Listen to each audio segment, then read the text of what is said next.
우리가 펑펑 써온 일회용품. 쓰레기가 되어 우리를 덮쳐온다. 마포 FM 특집 프로그램 쓰레기의 역습. 제6회 진행을 맡은 삐삐. 저는 지우입니다.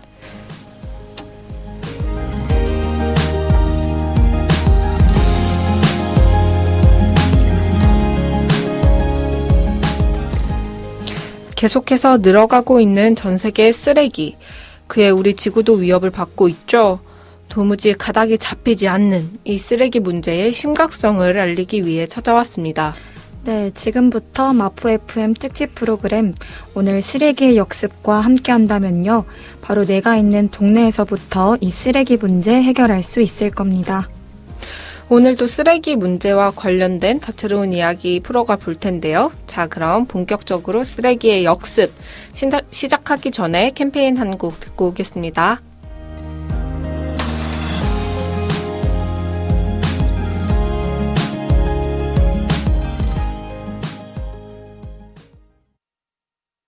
비닐봉지, 종이컵, 플라스틱 빨대, 편리해서 마구 쓴 일회용품. 쓰레기통 한가득 넘치는 쓰레기, 지구 안에 넘쳐요 일회용품. 한 번 쓰고 버리면 나는 점점 커지네. 한 번 쓰고 버리면 나는 힘이 세지네. 쓰고 휙 버리고, 쓰고 휙 버리고, 안돼 안돼 일회용품 안 돼요. 쓰고 휙 버리고, 쓰고 휙 버리고, 아파 아파 지구가 아파해요. 네, 쓰레기 상식. 여러분은 얼마나 알고 계신가요? 오늘은 쓰레기 분리수거 할 때 헷갈렸던 종이 분리 배출에 대해 얘기해 보려고 합니다. 네, 지우님 가볼까요? 네, 저희 그동안 쓰레기학교에서 우리 홍수열 소장님께 굉장히 많이 열심히 배웠잖아요. 저는 자신 있습니다. 네, 그러면 첫 번째 문제 바로 들어갈게요. 택배가 왔네요. 택배에 붙은 비닐 테이프는 일반 쓰레기에 버렸어요. 택배 송장은 개인 정보만 뗄 수 있도록 놨으니 그 부분만 떼서 눈누 하면서 버렸습니다. 네, 그리고 박스를 종이로 분리 배출하였습니다. 이것은 옳게 배출한 걸까요? 아니면 틀리게 배출한 걸까요? 일단 테이프는 일반 쓰레기가 맞는 것 같고요. 그리고 송장 같은 경우에도 종이류로 분류되지 않으니까 깨끗하게 제거해서 일반 쓰레기로 배출하는 게 맞지 않을까요?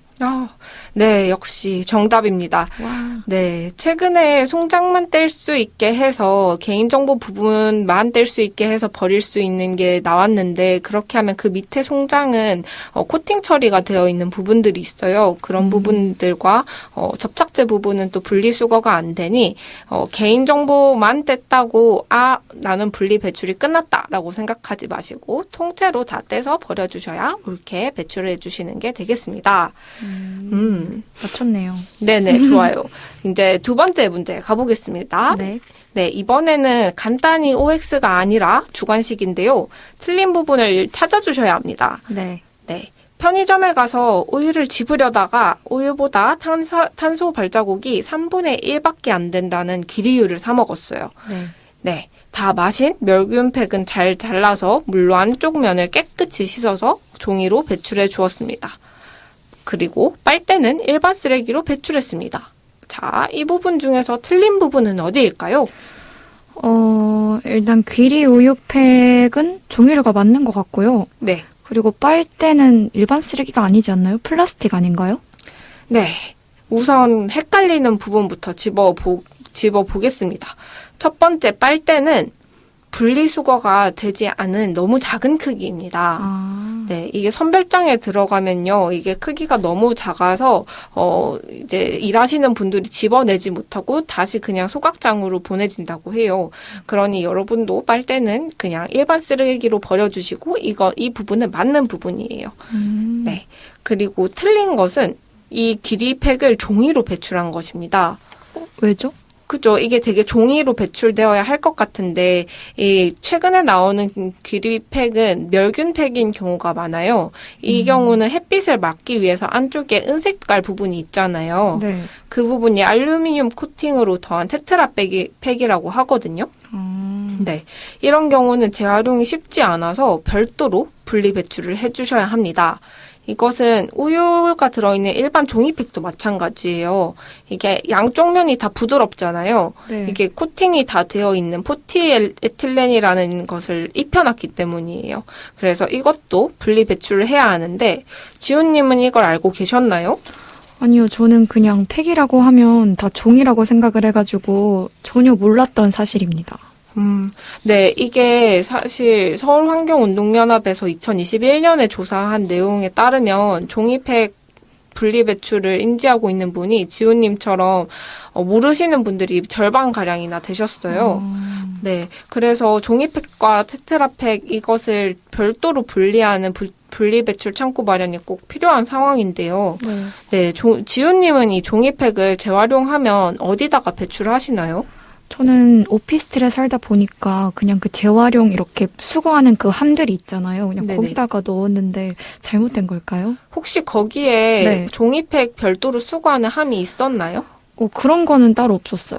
아, 네. 그렇다면 이게 지역구마다 좀 다르긴 한데 네. 이게 종이팩 전용 수거함이 설치된 곳을 찾으셔야 합니다. 근데 마포구잖아요, 여기는. 네. 여기는 주민센터로 종이팩을 가져다 주면 되는데 이게 1.5kg가 넘어가면 이게 네. 재활용된 휴지를 주고요.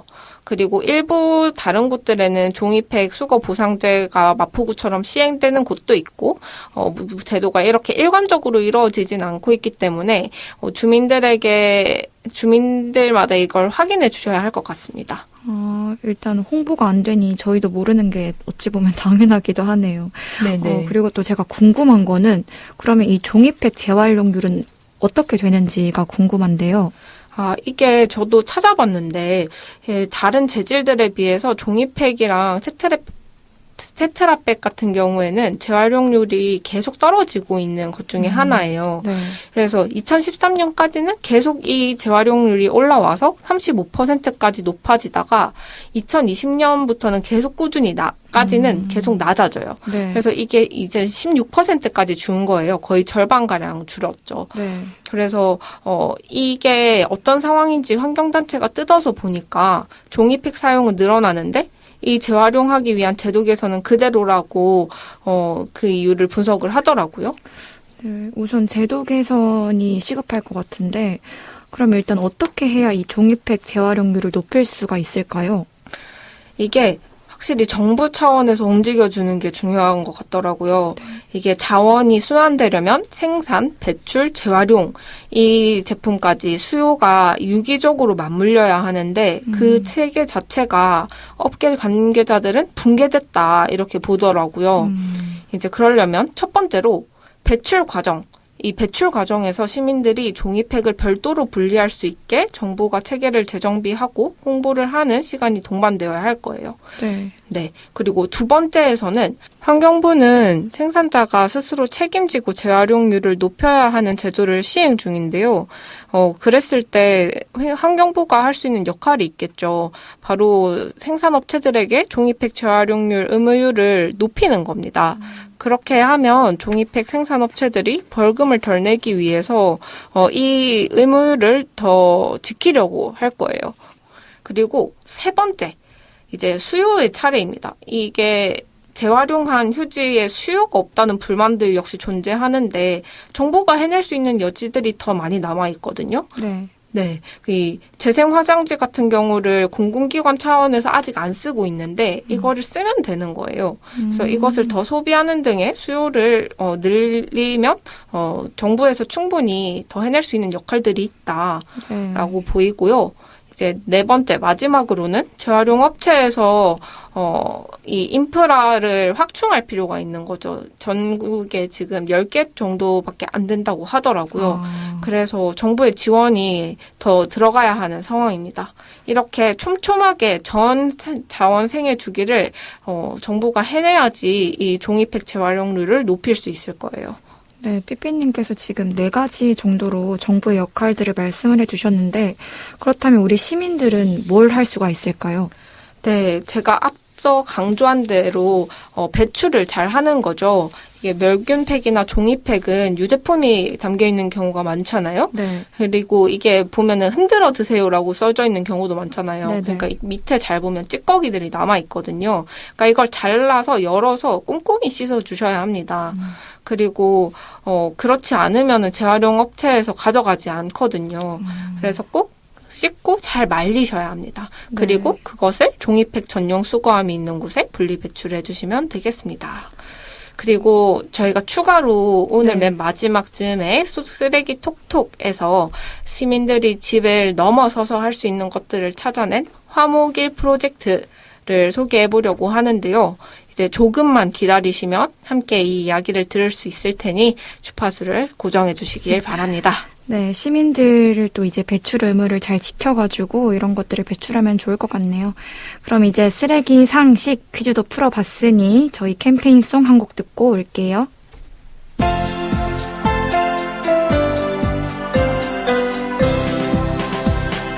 분리하세요 분리하세요 쓰레기 버릴 땐 분리해 음식 쓰레기 일반 쓰레기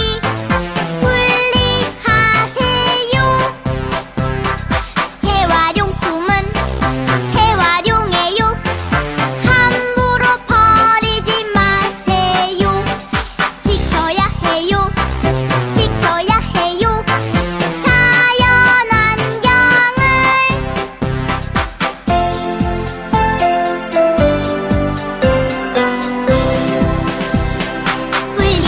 분리하세요 분리하세요 쓰레기 버릴 땐 분리해 음식 쓰레기 일반 쓰레기 분리하세요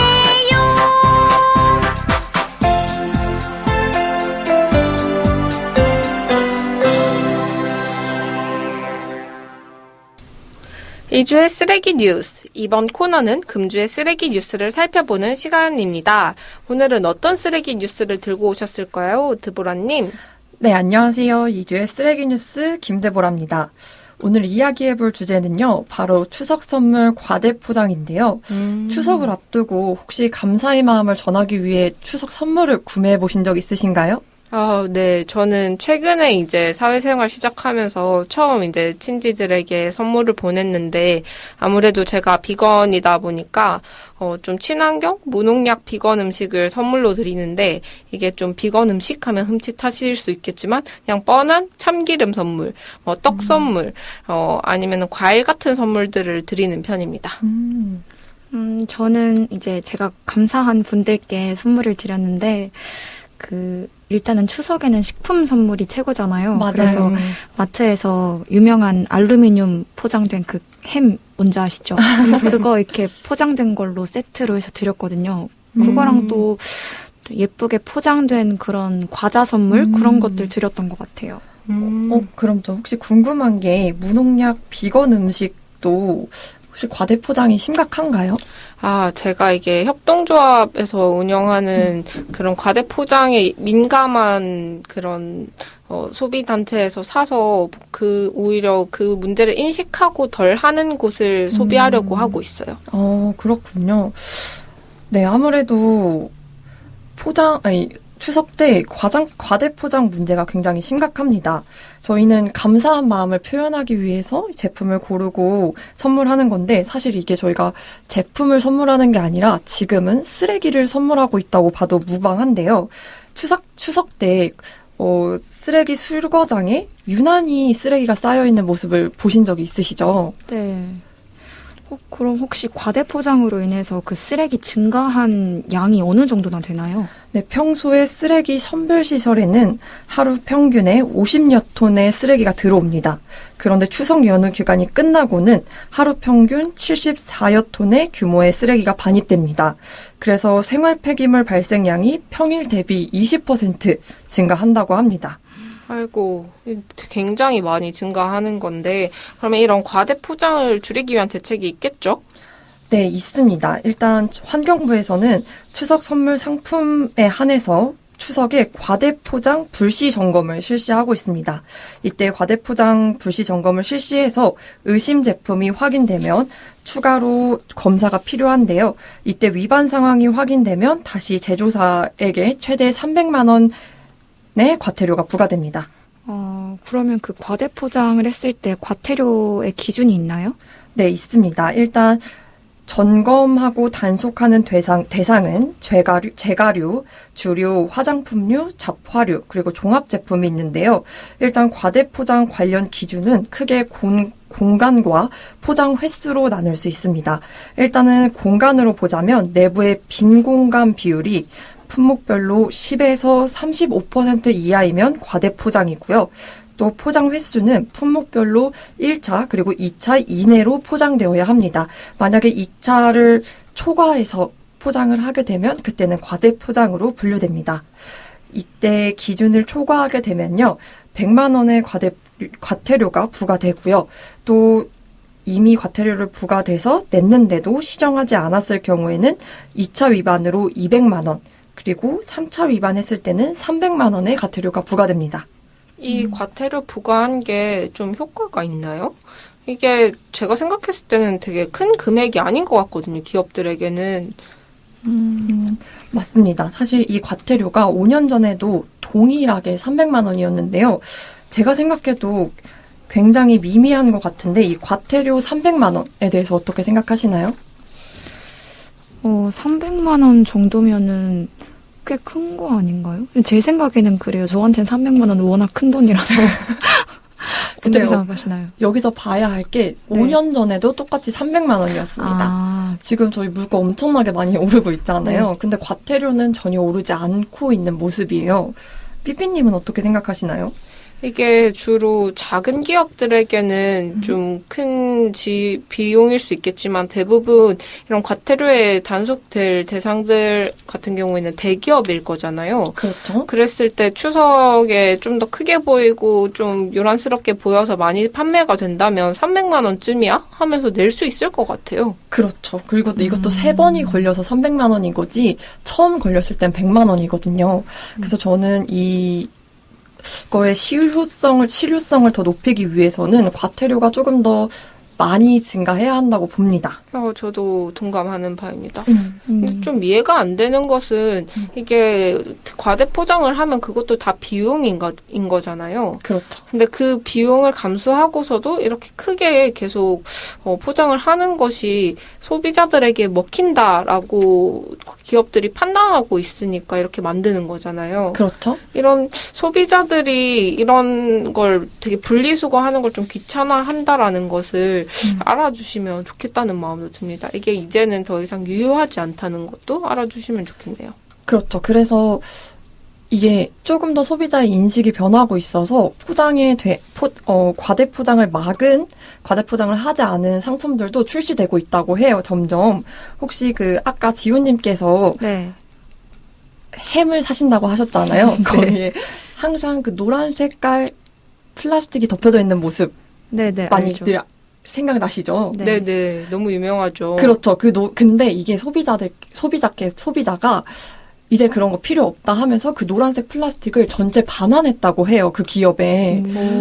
그래서 똑똑하시네. 그죠. 그래서 그 이후부터는 아직 모든 제품이 그렇게 나오는 건 아니지만 추석 이런 선물에 한해서는 그런 플라스틱을 사용하지 않으려고 애쓰고 있다고 합니다.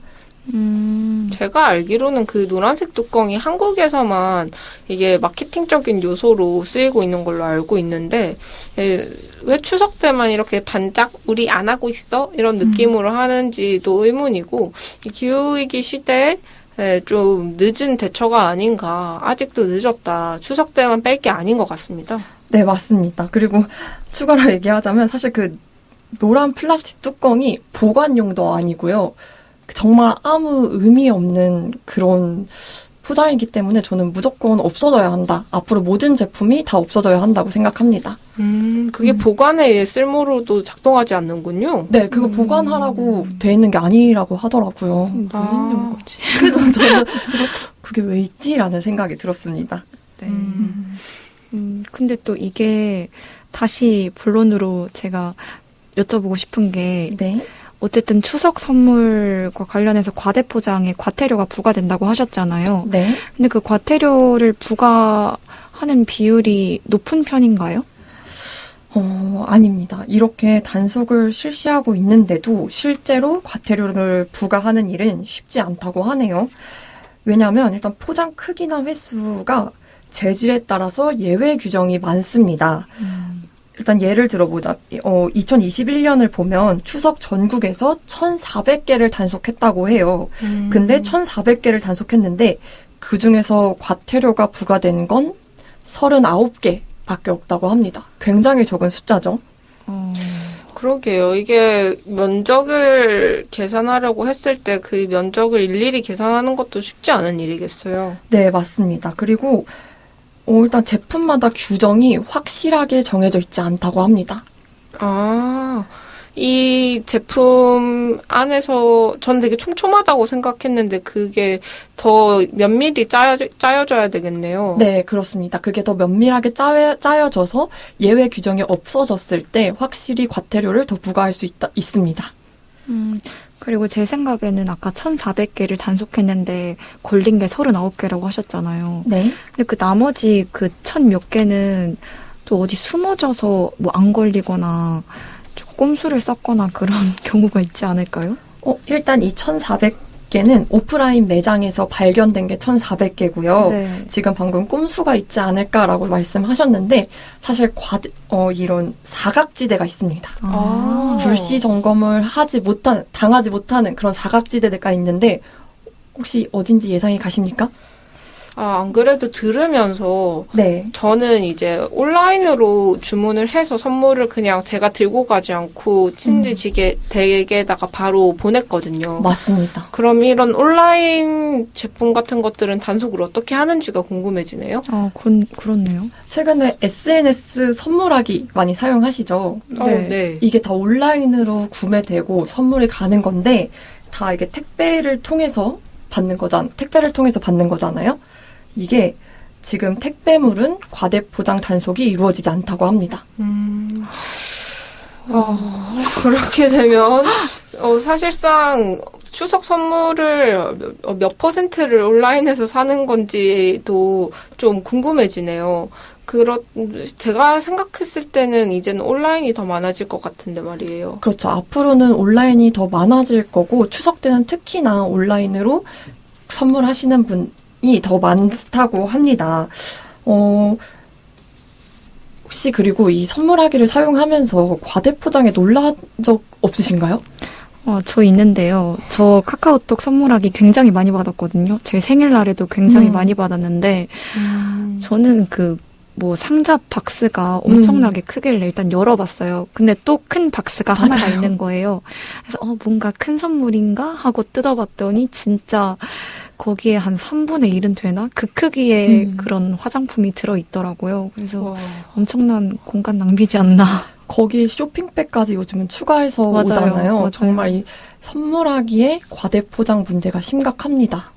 거의 이거는 선물을 주는 게 아니라 쓰레기를 선물하는 것이 아닌가라는 생각이 들 정도의 포장이네요. 네, 정말 우린 지금 쓰레기를 선물하고 있는 겁니다.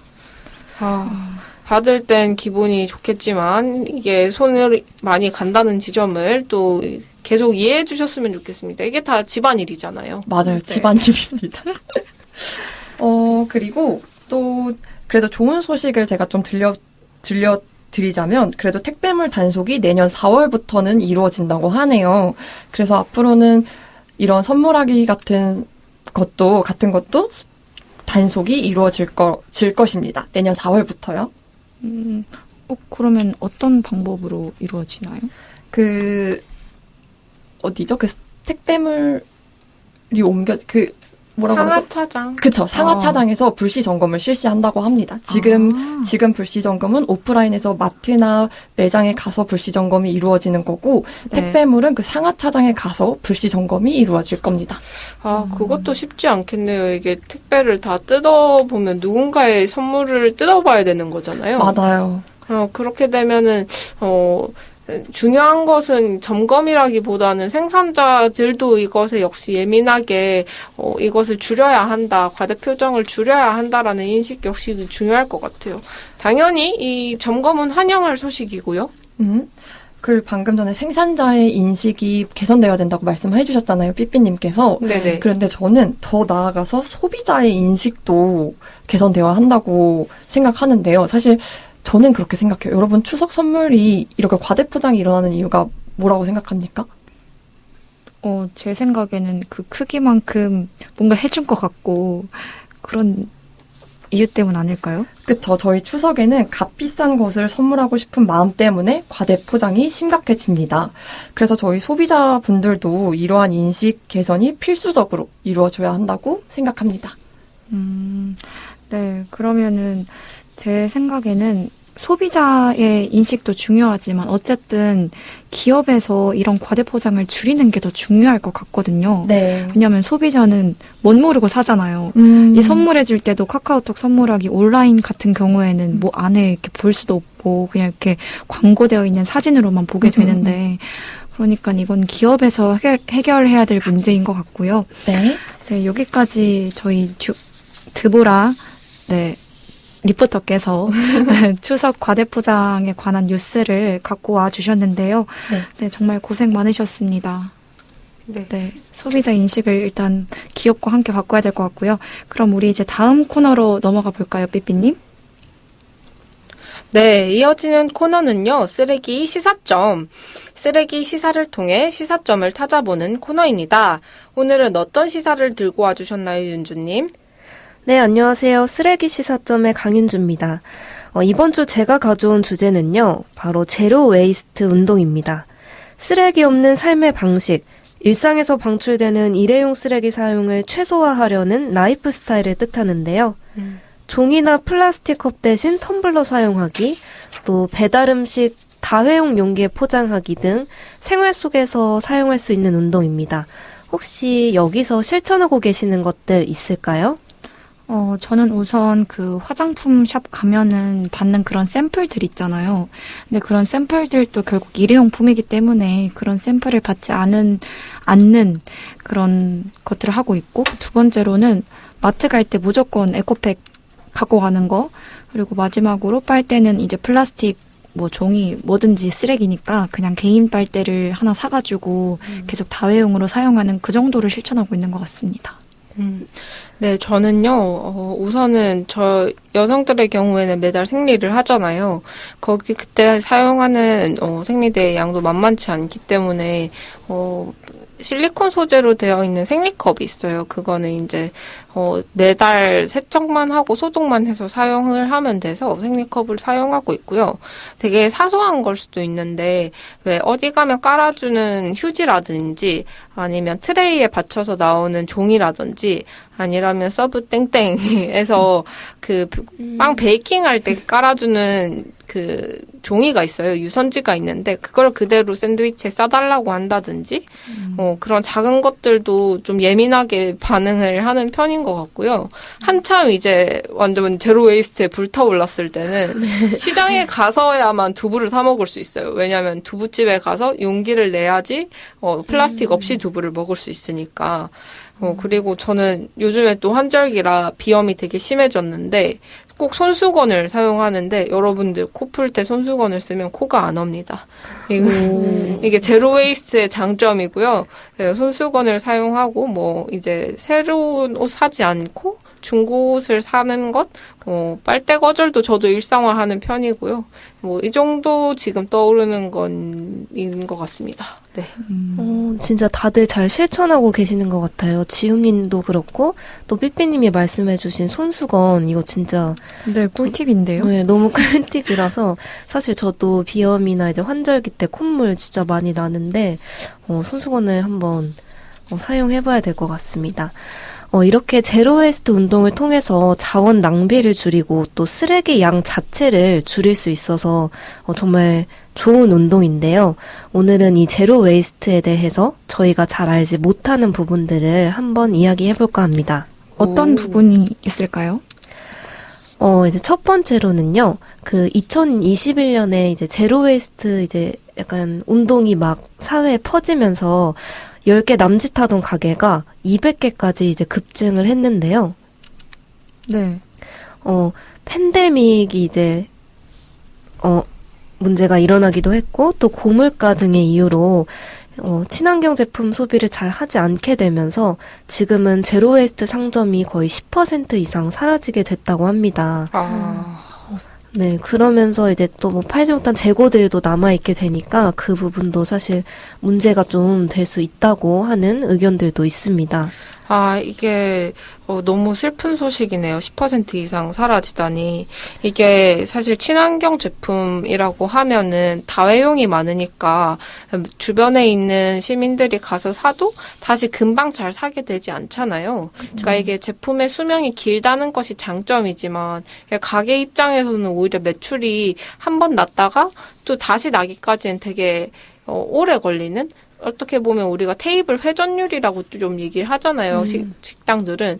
근데 제로 웨이스트 샵은 이런 어떻게 보면 회전율이 되게 낮은 직종이라서 그럴 수밖에 없을 것 같다는 생각이 들어요.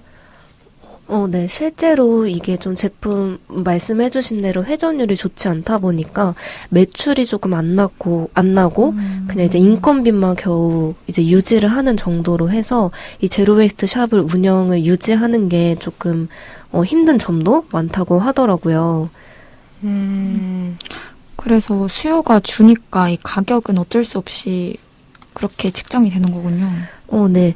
그렇기도 하고 사실 코로나19 때문에 이제 좀 일회용품 사용도 많아지게 되다 보니까 더 이런 점이, 이런 현상이 좀 늘어나게 된 것 같고, 또, 맞아요. 아무래도 뭐 제로 웨이스트 운동을 진짜 적극적으로 하시는 분들이 아닌 이상은 사실 소비자 입장에서는 좀 값싼 제품을 조금 더 선호하기도 하고, 물론 환경에 좋긴 하지만, 이제 조금 더 편리함을 찾아서 그냥 일반 제품을 구매하는 그런 일반 제품을 구매하는 걸 좀 선호하는 현상들이 다시 늘어나면서 이런 문제가 점점 생기게 된 거더라고요. 이게 팬데믹 기간 때 저도 식당을 갔을 때 원래는 젓가락을 쓰고 원래는 다회용기를 쓰던 데에서 갑자기 일회용 종이컵을 주고 일회용 수저를 주는 거예요. 그래서 제가 너무 화가 나가지고 왜 이런 걸 주시냐 했더니 막 코로나 핑계를 대는데 근데 또 그릇들은 세척해서 나오는 그릇들을 주시는 거예요. 네. 그랬을 때 우리가 모든 것들을 일회용품으로 써야만 과연 안전한 것인가라고 했을 때 사실 일회용품을 많이 쓰게 되면 이게 또 매립장에 가게 되고 이게 또 다시 폐수로 나오고 다이옥신이 나오고 소각장에서 그렇게 되면 다시 환경이 안 좋아지는 거잖아요. 그렇죠.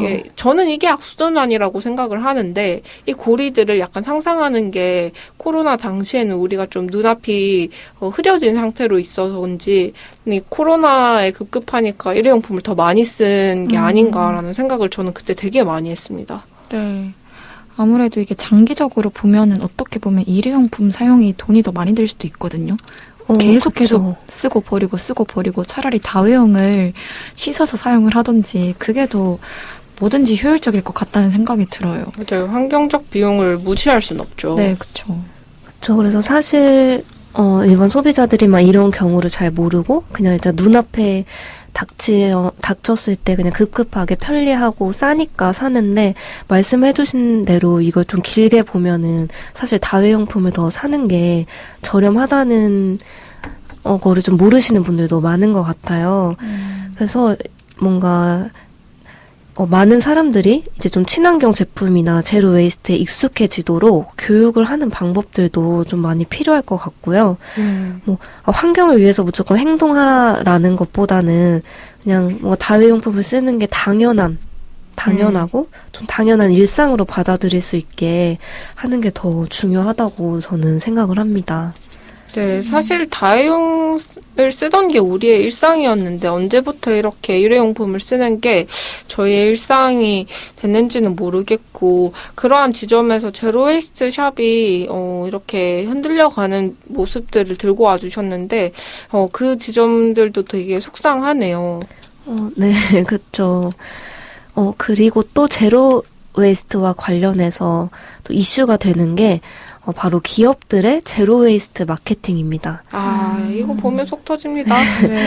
여러분들도 어떤 뭐 기업 행사나 아니면 교육에 참가했다가 뭐 선물로 에코백이나 텀블러 공짜로 받으신 것들 있으신가요?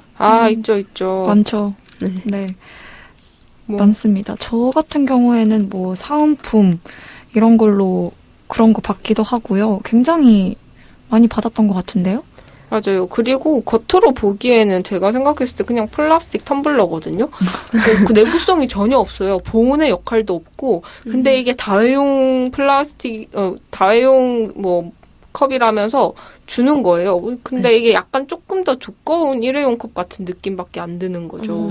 뭔지 아시겠죠? 약간 알죠. 불투명한 재질에 그런 걸 주면서 저희는 다회용 텀블러를 드렸습니다. 저희 개업 축하해 주세요. 이렇게 하는 게 저는 너무 다시는 안 간다라고 다짐하게 되는 저는 거절하고 나왔거든요.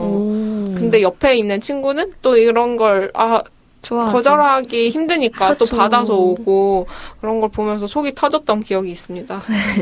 네, 이게 당장 슈퍼마켓에 가서 그냥 커피만 구매를 해도 이 사은품으로 텀블러를 주는 게 사실 현실인데요. 사실 저희 집 찬장에만 봐도 안 쓰는 텀블러들이 진짜 한 10개는 넘는 것 같아요. 근데 사실 거기서 제가 산 거는 1개 정도인데 이게 다 이제 기업들이 그냥 공짜로 준 거죠. 그래서 그런 지점에 있어서 이 집에 있는 텀블러를 활용해서 순환해서 쓰고자 하는 아이디어들을 가진 분들도 계시거든요. 그래서 보틀팩 땡땡이라고 자기 집에 있는 그 텀블러를 가져다 주면 그 텀블러를 근처 가게에서 순환해서 사용할 수 있고 반납할 수 있게 하는 제도를 정착시킨 곳도 있고 사실 지금 우리가 진짜 가지고 있는 텀블러로도 저는 충분히 전 세계가 일회용품을 안 써도 된다고 생각하거든요. 그쵸. 네. 그래서 이런 텀블러를 받고 반환하고 하는 문화가 전국에서 모든 카페에서 있다고 상상을 하면 불가능하지 않을 것 같거든요. 그냥 모든 국민들이 갖다 주고 이런 상상력들도 제로웨이스트 사회로 가는 상상력에 한 발짝 기여하는 게 아닐까라고 보면서 아주 칭찬하는 사업 모델이었습니다. 네. 네, 이렇게 실제로 기업들이 상품 판매하기 위해서 이제 친환경을 마케팅하기도 하고 또 이제 본인들 이미지를 위해서 제로웨이스트를 내세우면서 이런 선물들, 뭐 텀블러나 에코백을 제공하고 있는데요. 이게 사실은 친환경이 아닌 거죠. 네, 이렇게 저희 오늘 그 제로웨이스트 2가지 문제에 대해서 한번 이야기해봤는데요. 조금 더 구체적으로 얘기해 보겠습니다. 네.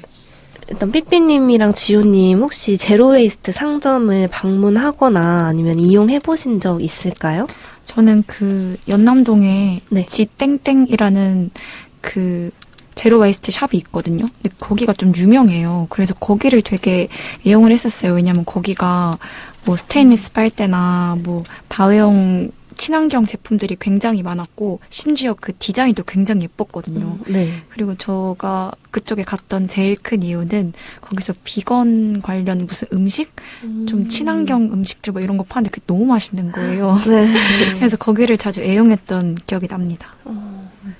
저는 주로 알맹땡땡을 가는데요. 거의 다 얘기한 기분인데 저희가 다음 주에 또 모실 분들이기도 한데 되게 한국에서 최초로 제로웨이스트 샵을 여신 분들이어가지고 저는 거기가 생겼을 때부터 아주 열심히 다녔고 지금도 막 왔다 갔다 하는데 1시간이 넘는데 거기 근처에 갈 일이 있다라고 하면 거의 한두 달 이렇게 모은 두유팩 들고 찾아가기도 하고 그렇습니다.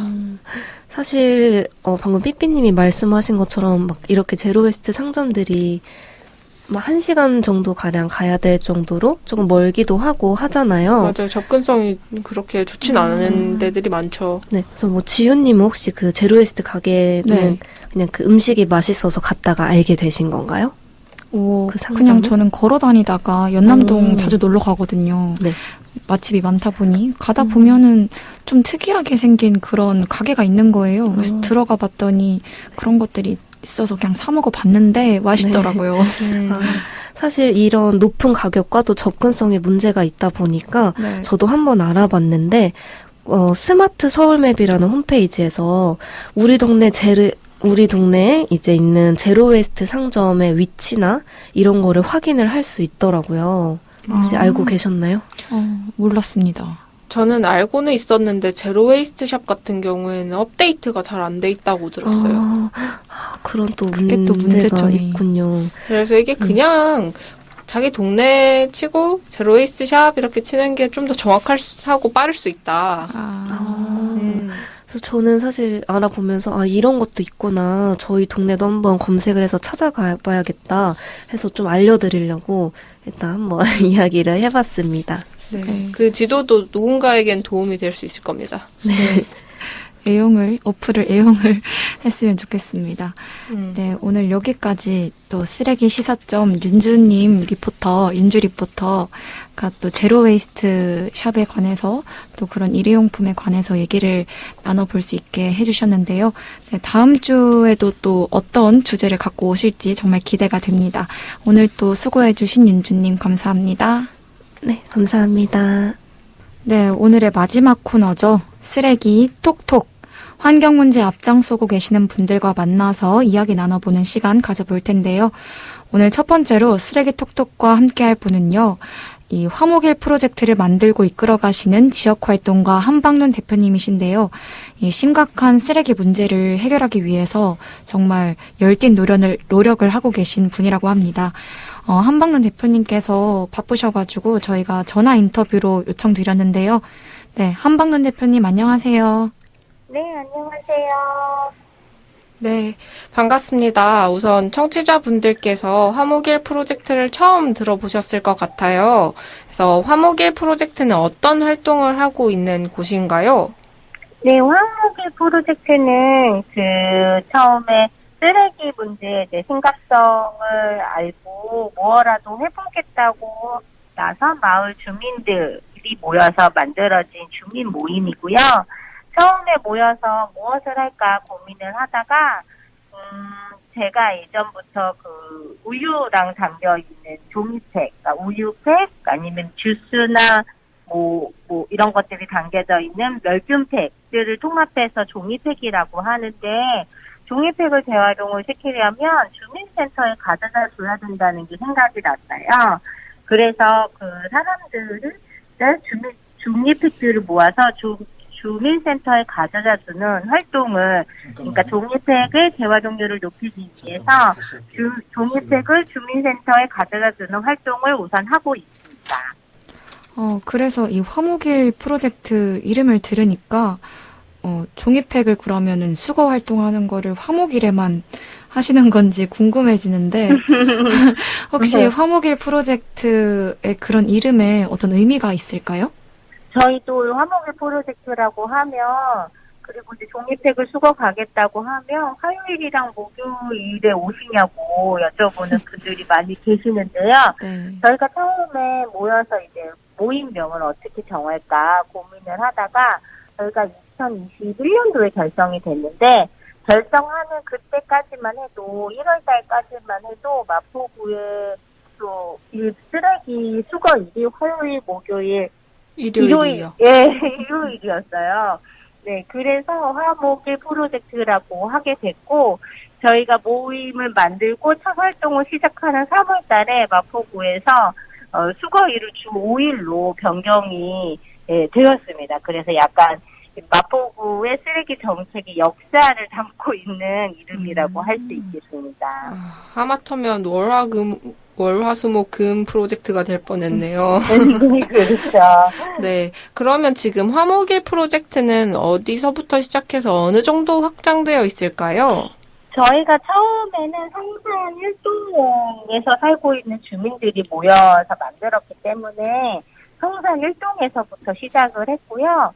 그리고 이제 더 많이 참여할 수 있는 분들이 있을 거다라고 해서 사람들을 모집을 했고, 그때 망원동에 사시던 분, 합정동에 사시던 분이 합세하셔가지고, 합정동에도 활동을 하시고 있고, 예, 망원동에도 활동을 하고 있고, 비록 살고 있지는 않지만 친구들이 많이 하는 가게들이 연남동에 있다고 해서 그분의 활동 거주지를 따라 연남동과 상수동에서도 예, 종이팩을 수거를 하고 있습니다.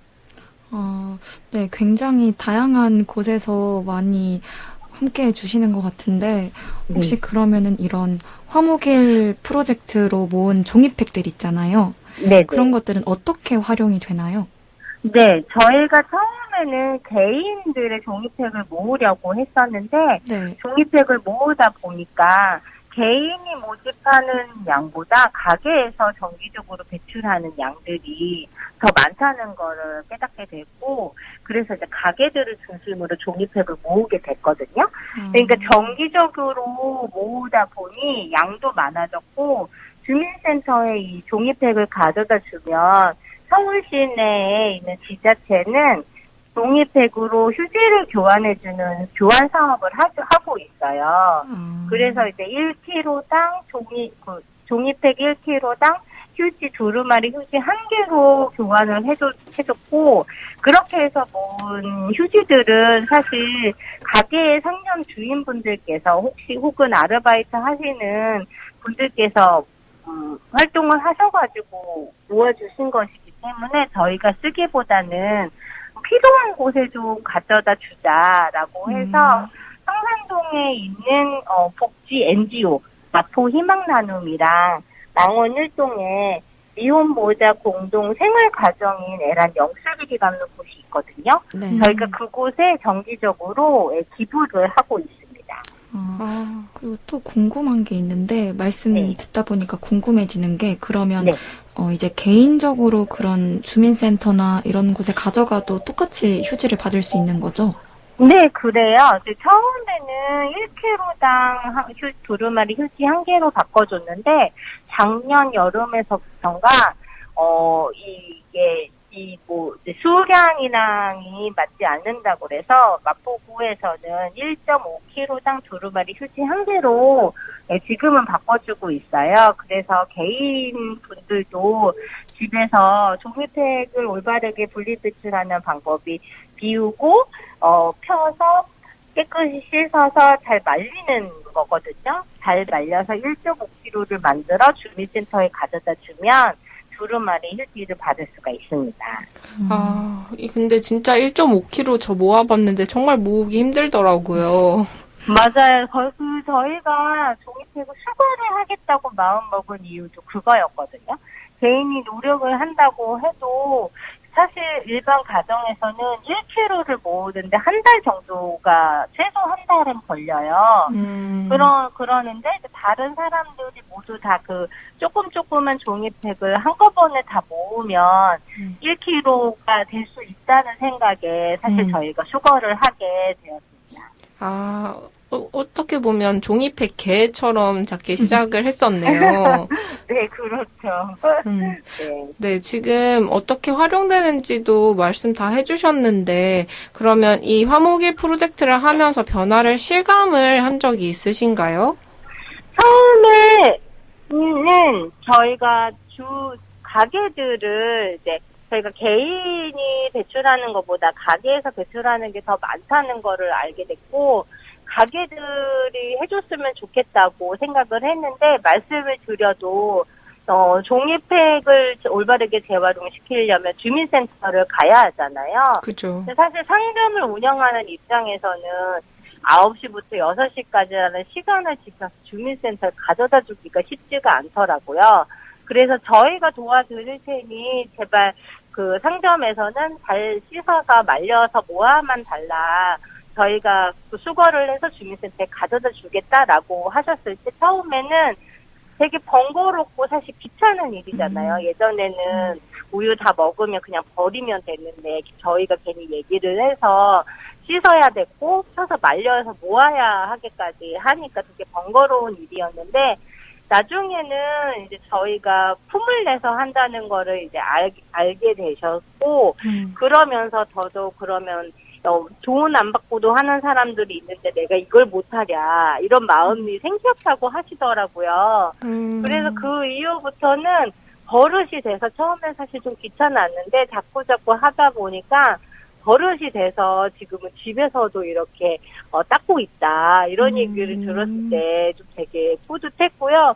한번 본인이 이제 하시던 가게에서 아시는 가게를 또 소개시켜줘가지고 그쪽에 있는 카페에서도 하고 있으니 수거할 수 있냐 이렇게 요청이 들어오기도 했을 때 사람들이 몰라서 안 할 수도 있고 귀찮아할 수도 있지만 한 번 하게 되면 사람이 버릇이 된다는 게 이렇게 무섭구나라는 생각이 좀 들기도 했거든요. 버릇만 되면 다 잘할 수 있겠다. 네, 이렇게 좀 새로운 생각들을 갖게 되는 경험도 했었습니다. 정말 감사하게도 상점이나 가게에서도 많은 도움을 주고 계신 것 같네요. 그리고 또 궁금한 게 그러면 이 수거를 위한 활동을 하시고 계시잖아요. 네. 그럼 여기에 동참하시는 분들은 그냥 일반 시민들인가요? 어떤 분들이실까요? 네, 저희가 처음에 그 초기 모임을 만드신 분들끼리 홍보를 한번 해보자고 해서 홍보를 드렸고 페이스북에 망원동 좋아요 이런 그룹에서 홍보를 했고 그때 자발적으로 모여주신 분들인데요.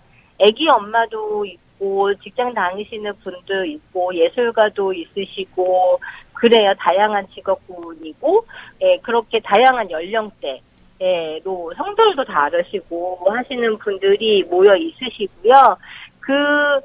지금 뭐 중간에 하셨다가 그만두신 분들도 있고 중간에 합류하신 분들도 있지만 대부분은 2021년부터 지금까지 수거를 도와주고 계시고 있습니다.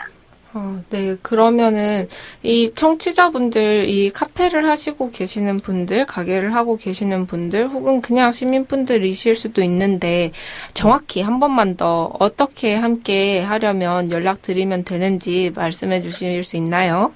네, 저희가 사실 주민 모임이라서 뭐 홈페이지나 이렇게 거창한 거는 있지는 않지만 잘 관리되고 있지 않은 네이버 블로그나 인스타그램에 화목일 프로젝트를 치시면 화목일 프로젝트 계정이나 이제 사이트가 검색이 되실 거고요.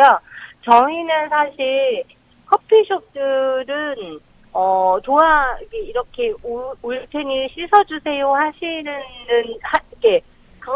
요청을 드리면 하시기는 되게 쉬워하시는데 사실은 수거하시는 분들을 모집하기가 어려워요. 그래서 수거하시는 분들과 배출해 주시는 가게가 함께 참여가 돼야지 이게 약간 좀 수거하시는 분과 배출하시는 가게의 수가 밸런스를 이루어야지 활동을 할 수 있거든요.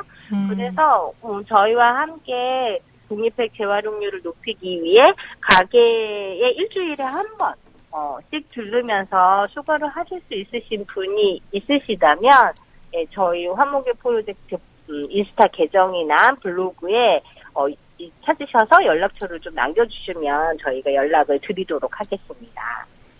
네. 그러면 지금 이 방송을 듣고 계신 분들 다시 한번 화목일 프로젝트 인스타그램에 치시거나 네이버 블로그에 치셔서 연락 주시면 너무 감사하겠고요. 이렇게 도움을 주는 것 말고도 정책적인 차원에서도 도움이 필요할 것 같은데요. 혹시 이런 활동이 잘 이루어지기 위해서는 어떤 도움들이 필요할까요?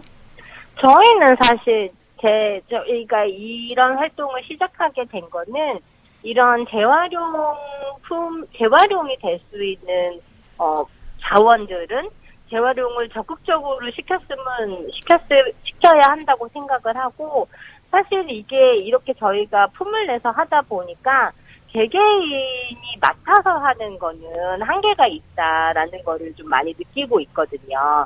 저희가 말씀드린 것처럼 어디서 이제 뭐 활동비를 받는 것도 아니고 인건비를 받는 것도 아니고 진짜 재활용률을 높이겠다는 자원을 순환시키겠다는 그 일념 하나로 저희가 수거를 하고 있는데요. 사실 이런 재활용 쓰레기를 관리하는 건 지자체의 몫이에요. 그래서 저희가 지금 지난 2년 동안에 보여드린 모델에 따르면 저희가 3명, 4명 정도의 가게에 20곳 정도를 수거를 하는데 1년에 900kg의 정도의 종이팩들을 수거를 하고 있거든요. 그래서 일주일에 한 카페 하나당 일주일에 2에서 3kg 평균 의 종이팩들을 배출을 해요. 이거는 이제 작은 개인 카페의 경우고 대형 프랜차이즈 커피숍이면 더 많이 배출을 하죠. 그래서 저희는 뭐 지금 저희가 수거를 하게 되면 100% 깨끗한 자원의 종이팩을 순환을 시킬 수 있으니까 지금 마포구는 환경보안관 제도도 있고 공공근로 사업으로도 환경미화 하시는 분들도 있는데 이런 식으로 종이팩을 수거를 하게 된다면 일자리 창출도 되고 자원도 순환시킬 수 있고 더불어 마포구에서는 지금 쓰레기 문제가 되게 크잖아요. 네. 이렇게 재활용되지 않는 종이팩들이 종량제 봉투를 통해서 혹은 선별장에서 걸러지지 않고 소각장으로 가는 것도 소각한 쓰레기의 양을 늘리는 거니까 종이팩을 그 소각량에서 빼도 양이 훨씬 줄 거라고 생각을 하거든요. 그래서 저희가 이렇게 하다 보니 이런 모델로 재활용률을 높일 수 있으니 지자체에서 이런 수거 방법을 점검을 좀 해주시고 정책으로 입안을 했으면 좋겠다 하는 바람이 있습니다. 네, 종이팩을 재활용하는 것만으로도 이렇게 많은 이득과 좋은 점들이 굉장히 많은 것 같은데요. 네, 여기까지 화목일 프로젝트 한방론 대표님 만나서 이야기 나눠봤고요. 오늘 인터뷰 응해주셔서 너무 감사합니다. 네, 감사합니다. 네. 네, 오늘도 다양한 쓰레기와 관련된 주제로 이야기를 나눠봤는데요. 다음 주에도 또 함께 찾아오도록 하겠습니다. 네, 그럼 저희는 여기서 인사드리겠습니다. 쓰레기 없는 유토피아를 이루는 그날까지 쓰레기의 역습, 저는 지호. 저는 삐삐였습니다. 다음 주 이 시간에 뵙겠습니다.